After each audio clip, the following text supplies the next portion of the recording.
Yo, what's up guys? It's Noah here, and in today's video, I'm going to be breaking down the NBA slate on Draftkings and Yahoo for Tuesday, May the 10th.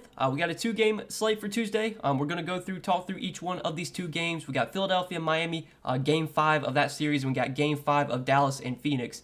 Both these series, are both tied at 2-2, so this is a pivotal Game 5 for both these games. I'm excited to watch these games. Should be a lot of fun. Hopefully this is going to be a good slate as well. But we'll talk through these two games, break it down, go team by team, go through each game, kind of give my early thoughts, what I do like, taking a first look at the slate on Monday night. And then as we do go through each game, we'll build out an early core. We'll talk about 5 players I like at first look on both DraftKings and on Yahoo now. As always, before we get started with the breakdown, make sure you guys hit that like button down below. I always appreciate all the likes you guys give me every day. Hit that subscribe button as well if you are new here. Still trying to pump out these DFS videos, every day for you guys, at least on the days where we have a 2-game slate. Trying to get these videos out for you guys. Don't know if I'm going to cover the showdown slates or not when we get to, just a 1-game slate, but, we'll kind of see when that time comes.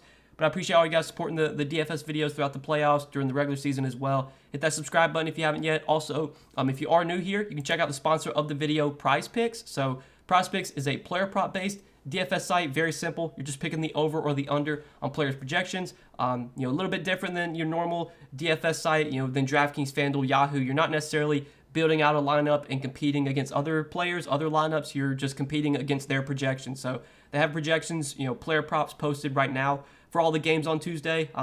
They'll start to add a lot more props too as we get closer to tip-off. They'll add some of the role players, some of the bench guys. You can take a look at those. Take a look at the props they already have posted. Make your picks. Go over or under. If you have a lean one way or the other, you have to make at least 2 picks, but you can make up to 5 picks, and you can win up to 10 extra money on PrizePicks. So if you guys haven't signed up over there, give them a try. Sign up. Use promo code NOAH. They will match your first deposit up to $100 when you do sign up with my promo code. And, as always, appreciate PrizePicks supporting all these videos, supporting my channel, sponsoring me. Huge shout out to them. Definitely get over there and sign up. Use that code NOAH if you guys have not yet. But let's talk through the 2-game slate for Tuesday. We'll start off with Philly and Miami. Start off on the Philly side. So for Philadelphia, Joel Embiid, questionable, but it's not really an actual questionable tag. He's going to play here. This is a huge game, Game 5. Obviously, Philly, if they can get a win here and then go back home up 3-2, that would be huge for them. So I expect Embiid to play. I expect him to play his full minutes. Since he's come back from his injury, he's played pretty good minutes, 36 and 38 minutes. I think if this game's close, we're getting close to 40 minutes from Joel Embiid. Now, he really hasn't been that great so far in the playoffs. He hasn't shown massive upside, and so far in the 2 games he's played in this series, only 36 and 42 DraftKings points. So I don't think Embiid's like someone I'm trying to prioritize paying up for today. Like, I would much rather get to Luka. You also have Jimmy Butler, who's been playing great. You have, Devin Booker, Chris Paul you could go to. Not in love with Embiid today, but, I think his ownership will be fairly low, especially for a 2-game slate. You can obviously go there. I just don't think he's going to be someone that I prioritize paying up for. Then you have James Harden, who really looked good last game. Harden had one of the best games he's had in a long time. Put up 55 DraftKings points, played 41 minutes. He had a big second half, was knocking down a ton of clutch shots late in that game. Finished with 31, 7, and 9, over 55 DK points. I think with Harden having a good game last game, that will probably inflate his ownership a little bit today. Harden is someone that I really haven't played a ton so far in the playoffs. I did play him those few slates that Embiid was out, and obviously he wasn't really great in those games. Looked great last game. Does that continue today? I'm not really sure. Harden has definitely been a tough player to predict ever since he's been on Philadelphia. He'll have a good game, and then he'll have like 2 shit games. Then he'll have a good game. It's just like it's an up and down roller coaster for him. So, maybe Harden comes out here and plays really well again. I'm not super excited about him though at 8,900. Not someone I'm really trying to build around today.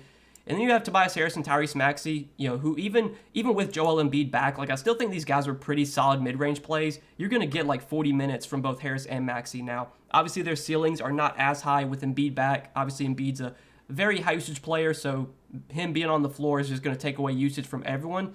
But these guys are still going to play a lot of minutes. They have the upside to pay off their price tags when they're getting 40 minutes a night. So I think Harris is in play. I think Maxey's a pretty good option too. Maxey last game wasn't great, only 28 DK points. But the game before that, played 39 minutes, had 38 DK points. We know he's going to play massive minutes. We've seen Doc Rivers be okay playing Tyrese Maxey like 40, 42 minutes. The minutes alone, I think, make him a solid mid-range option. Obviously, the usage is not going to be as good, as it was when Embiid was out. But Maxey's just going to play so many minutes that I think at this price point, he's got the potential to, put up a good game at this salary. And, if you look at the point guard position, I think he's one of the better options, especially on Yahoo, where you don't have like the dual position eligibility. You can't play guys in multiple positions on Yahoo. So really like Tyrese Maxey over there, $24 for sure, one of my favorite point guard options. And then on DraftKings at 6,800, I think you can definitely go to Maxey as well. Probably my favorite play from Philadelphia if I had to play anyone on this team. And then, Danny Green as a value is fine. Danny Green's actually been pretty decent the last 2 games. He's been shooting the ball better.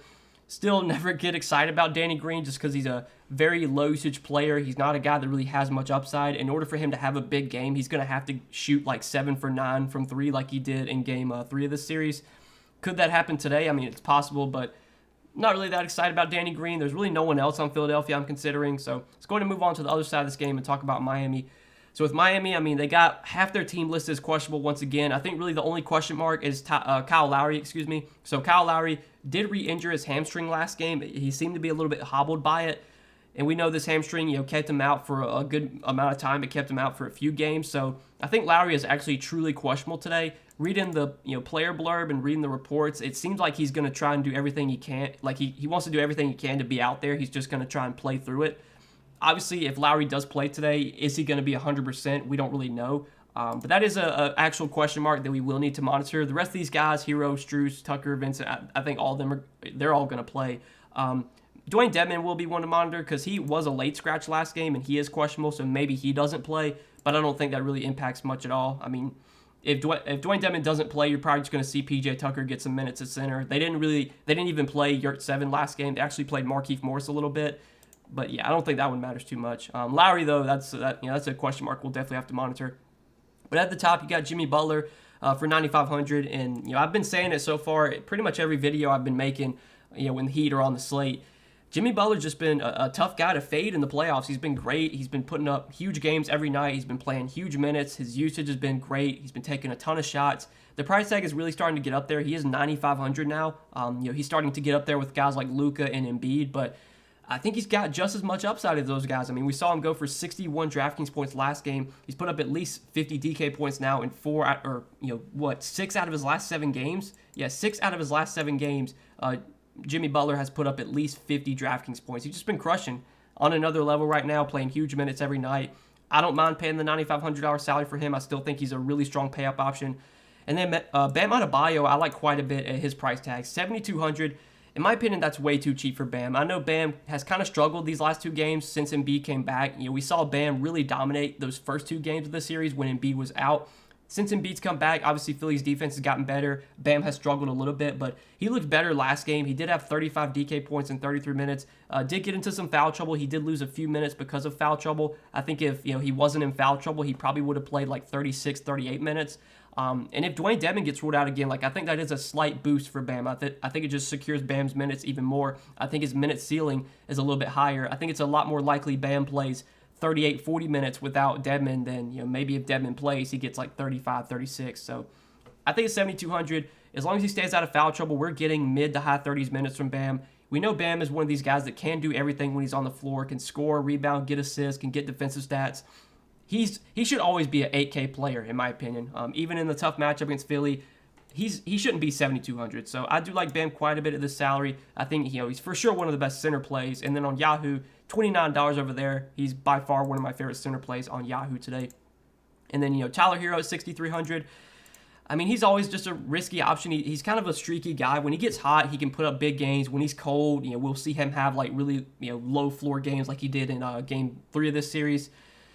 Maybe if Lowry sits, you could go to Tyler Hero. I still wouldn't be super excited about him. But he's going to come off the bench, probably play around 30 minutes. If he comes off the bench and just starts knocking down shots, he's going to continue to take them. So he's always kind of a GPP option for me, but I would feel a little bit better about him if Lowry does wind up sitting. Lowry himself, if he plays today, a little bit tough to really gauge what's his minutes going to look like. Is he fully healthy? Since he's come back from that hamstring injury, he's played in 2 games and he's played 25 and 30 minutes. Obviously, last game he did have to go to the locker room, so he lost out on some minutes because of that. I think he would have played more than 30 minutes last game had he not re-injured that hamstring. But again, if Lowry plays today, we don't know if he's 100%. We don't know how many minutes he's going to get. I will say the price tag has come down a lot. He's only 5,400, which is pretty cheap for Kyle Lowry. Even though, so far in the playoffs, he hasn't been super productive. when he's getting 35, 36 minutes, I mean, 5,400 is too cheap. The only question is, does he play 35, 36 minutes today? I mean, I really don't know. Riskier option, but I think if Lowry is in and there's no minutes limit or anything, then yeah, you could go there in tournaments. And then the rest of these guys like Oladipo, Strus, and Vincent, the rest of the guards, I think for me, these guys are really only viable if Lowry sits. Just because if Lowry is in, he's going to take some minutes away from Strus, going to take some minutes away from Vincent. Strus did still play 30 minutes last game, fouled out in those 30 minutes, but we haven't really seen much of a huge ceiling from Max Strus. He's kind of just out there for his three-point shots, just to shoot threes. And if he gets hot from three, you could see him have a good game, but that's, you're going to need that to happen probably. Vincent, I mean, he's only going to get decent minutes if Lowry is out. Like, last two games with Lowry back, 15 and 10 minutes for Vincent. Vincent has also been losing minutes to Victor Oladipo. We've seen Victor Oladipo's minutes go up the last few games, 21 and 32. So even with Lowry playing 30 minutes last game, Oladipo still played 32. It seems like Oladipo has kind of passed Vincent in the totem pole, like in the in the rotation. So Oladipo at 5,300, I think at this price tag, I would want Lowry to be out before I played Oladipo. If Lowry is in, then I'm not like super excited about Oladipo. I think people are probably going to go there just because he had a big game last game, but I think Oladipo would look a lot better if Lowry sits. If Lowry plays, then, I mean, he's still playable, but I wouldn't expect him to score 30 DraftKings points again like he did last game. He also had 2 blocks and 3 steals. I mean, that was definitely a little bit of an outlier. And then, PJ Tucker, didn't mention him, but he's playable. He's going to get 25, 30 minutes if he stays out of foul trouble. He was in foul trouble last game. I mean, PJ Tucker's PJ Tucker. Like, he's not a guy that offers much upside, but he's cheap and he's going to get pretty good minutes, so he's a playable value. And that's really it from Miami. I don't think anyone else is in consideration for me here. So let's move on to the next game, the night game, Dallas and Phoenix. Starting off on the Dallas side, you got Luka at the top for 11,400. What do you want me to say? Like, it's a 2-game slate with Luka on it. Luka's been amazing so far in the playoffs. He's shown a super, super high floor. Obviously, we know that ceiling is always there. 75 DraftKings points, that's always on the table. He's put up at least 52 DraftKings points in every playoff game so far. It gives you a massive floor. The only issue is that on these playoff slates, it is kind of tough to find value. So, when you are paying up for Luka, you're going to have to sacrifice with, the rest of your lineup. You're probably going to have to play guys like PJ Tucker, Max Strus, these guys that don't offer much upside. But in a scenario where Luka goes for 70 DraftKings points tonight, I mean, at that point, you're probably going to need Luka to win tournaments, and we know Luka has that kind of upside. I still don't think, if I'm playing one lineup today, I don't know if Luka is going to be someone I try and prioritize paying up for. I think I'd rather save salary and play like Jimmy Butler, but Luka's a great option. I mean, I don't need to tell you that.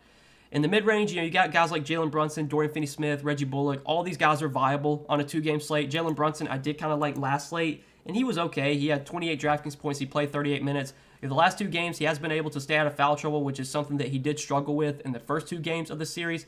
But the last 2 games, he's played 36 and 38 minutes, and I think we're going to get 36, 38 minutes a night from Jalen Brunson. Obviously, playing with Luka, his numbers are not going to be as good. His usage is not going to be as good. But as a mid-range guard option, I think Brunson is solid. I have no issue going there. Dorian Finney-Smith, I do like quite a bit. I think at 5,900, especially with the minutes he plays, he's just been a super safe play so far in the postseason. He's been a guy that I've played a lot so far in the playoffs. Outside of that one game where he was in massive foul trouble and only played 20 minutes, I mean, he's given you a really high floor. Basically, I mean, you look at his game log, at least 23 DraftKings points in every playoff game so far, except for the one where he was in foul trouble. Now, last game, he did have kind of an outlier performance, 41 DK points. I don't know if that's something we can expect to happen again. But Dorian Finney-Smith is going to play 40 minutes if it's a close game, and the minutes alone make him a viable option, especially when you look at how these playoff slates go. It's really tough to go stars and scrubs. You kind of have to look to these mid-range guys, these guys in the 5 to 7K range that can give you 5-6x value. That's kind of what you're looking for. Again, stars and scrubs is tough to do on these slates. I would love to play Luka, but if I'm playing Luka, I'm going to have to play guys I don't want to play. So I'd rather go to some of these mid-range options, and a guy like Dorian Finney-Smith, I do like quite a bit. On Yahoo, I think he's a really good power forward play over there. $17, like him quite a bit on Yahoo as well. And then you got Reggie Bullock, who kind of the same thing, is going to play huge minutes. Hasn't been as productive lately, but we know Bullock, when he's out there, he's going to shoot threes. He can grab some rebounds. I feel a little bit better about Dorian Finney-Smith, but I think Bullock is fine if you want to go there. Maxi Kleber, even coming off the bench, has been getting good minutes, 33 and 34 minutes the last 2 games. I really don't even know why the Mavs are starting Dwight Powell. Like, Dwight Powell literally is out there for like 10 minutes, and that's really it. I feel like at this point they should just start Maxi Kleber and play him normal minutes. But even coming off the bench, Kleber's minutes have been really high. I think he continues to play 30 plus minutes a night. I mean, he's clearly the guy they want to be playing right now at the center position over Powell. The price tag has started to get up there though, like 5,100. At this price point, I mean, you're going to need like almost 30 DraftKings points from Kleber to be worth the salary. And can Kleber get 30 DraftKings points? He absolutely can. But he's never been a super productive point per minute player. For him to have a big game, he's going to probably have to knock down some threes, grab some rebounds, get some assists, maybe get some defensive stats, which he can do. I just think the path to him having a big game is a lot, it's for his salary at least. The path to him having a big game at his salary is a little bit tougher to get just because, the price tag has come up. But I still think Kleber is in play today. And then, like, Dinwiddie off the bench, I mean, he's going to get, like, 25, 30 minutes most likely. He only played 19 minutes last game, but I feel like that was a little bit of a fluke. Normally Dinwiddie does get, like, at least mid-20s. I don't think Dinwiddie really stands out, but he's a playable option. No one else on Dallas is really viable for me, so let's go ahead and talk about Phoenix now. I'm talking about the Suns. So you got the top two guards here, Devin Booker and Chris Paul. Obviously, Devin Booker played really well last game. Chris Paul really struggled. Booker played 43 minutes last game, and so far in the playoffs, his minutes have been super, super high. 38 to 40 minutes a night. And with this being a huge game, I mean, pivotal game, series tied 2-2. Phoenix obviously wants to get a win here. It would be terrible for Phoenix to lose this game at home and then have to travel to Dallas with a potential chance of getting eliminated. They don't want that to happen. They're going to push Devin Booker as much as possible. If it's a close game heading into the fourth quarter and Devin Booker's played like 34 minutes, I wouldn't be surprised. Like, he might play over 40 minutes today. I think at 8,600, Booker looks like a very solid pay-up option today. Obviously, guys like Jimmy Butler look great as well. You have Chris Paul you could go to, but I think Booker's a very solid play. I like him a lot at 8,600 on DK. I like him a lot on Yahoo as well. He's for sure one of my favorite shooting guard plays on Yahoo if you can fit him at $37. And then Chris Paul, yeah, he had a terrible game last game, only played 23 minutes. He fouled out in 23 minutes, which obviously is something you can't expect to happen again. Normally, Chris Paul is not really a guy that ever gets in foul trouble, so it was kind of odd to see him in foul trouble like he was last game. I would expect Chris Paul to bounce back. I think with him struggling in back-to-back games, that will definitely keep his ownership lower. So in tournaments, if you want to go to Chris Paul for the lower ownership, I think it's fine. Like, I don't hate it. I would expect him to play much better today. And then you have DeAndre Ayton at 7K. He's a solid play in the mid-range. I mean, I don't really have anything negative to say about Ayton. It's just that, when you're choosing between Ayton or Bam, I would lean Bam if I had to choose between one of the two. So far in the series, especially the last few games, Ayton has not been great. He's yet to top 40 DraftKings points in this series. But we know Ayton has upside. He's a good scorer. He can rebound. He can block shots. He's always got a big ceiling. I mean, we did see him put up, he had like a 60-point game against the Pelicans in round one. He's got that kind of upside, that kind of ceiling. It's just we haven't seen it so far in this series. I still think that upside's there. I just would rather go to Bam if I'm choosing between one of those two centers. Mikal Bridges, very similar to Dorian Finney-Smith, is just going to play massive minutes, so he's a solid mid-range play. He did kind of struggle last game, only had 16 DK points, but played 32 minutes. I think he might have been in foul trouble as well, which 32 minutes for Mikal Bridges is quite odd. Normally he plays like 40-plus minutes. I think today we're going to get like 40-plus minutes from Bridges if he's not in foul trouble or anything, so very solid option in the mid-range. Jay Crowder, he's a guy that I've just been playing all playoffs. I mean, he's been super consistent, super safe. Continues to provide a high floor. He's shown somewhat of a ceiling as well. The shot has started to fall for Jay Crowder, which is something that he did struggle with kind of, in round one of the playoffs. He just couldn't make any shots, and now he's starting to make shots. He's been staying out of foul trouble, which is something that also kind of limited him in round one.